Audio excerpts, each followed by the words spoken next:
Amidst the brooding peaks of the Carpathian Mountains, there lay Castle Nocturne, an ancient fortress steeped in shadow and mystery.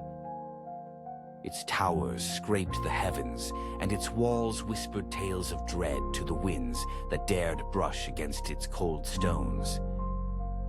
In its deepest dungeon, a forgotten chamber held secrets darker than the moonless night.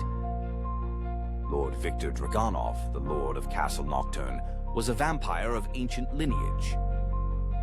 His eyes glowed with the eerie light of immortality, and his presence exuded a terrifying majesty. For centuries, he ruled the castle and the surrounding lands with an iron fist, bound by the curse of everlasting life. Victor, though a figure of grandeur, carried a savage hunger, quelling it with the blood of those unfortunate enough to cross his path. But Lord Dragonov was not alone in his vile reign. Hidden within the blackened heart of the castle, cloaked in an aura of malevolence, dwelled his sister, Lady Isolde. A sorceress of unimaginable power, Isolde wielded black magic with a mastery that sent shivers down the spines of the bravest. She too was bound by the curse of undeath, her beauty frozen in time like an exquisite statue of pure malice. It was said that Isolde's powers grew stronger under the shadow of the blood moon, a rare celestial event that turned the night sky to a menacing red.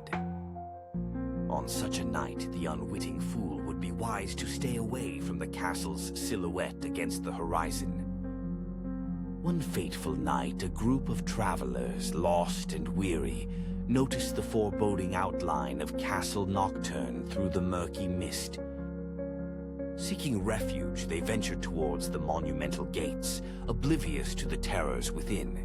The group consisted of Elena, a brave huntress, Brother Tomas, a pious monk, Gregor, a rugged blacksmith, and Anya, a healer with a gentle heart.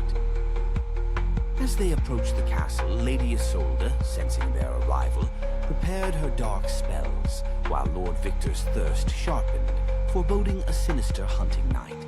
The travelers were greeted with eerie silence as they stepped inside the grand hall.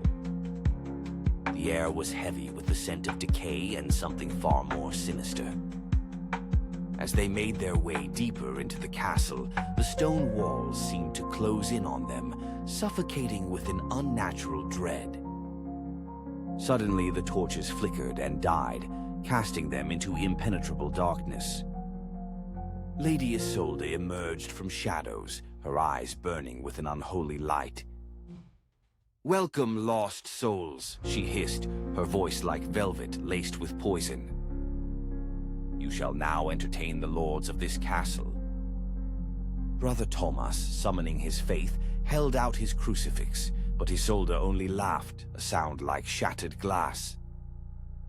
With a wave of her hand, she bound him in chains of shadow that tightened with every futile prayer. Gregor charged forward with his hammer, but Victor appeared from thin air, catching the weapon with a grip of iron.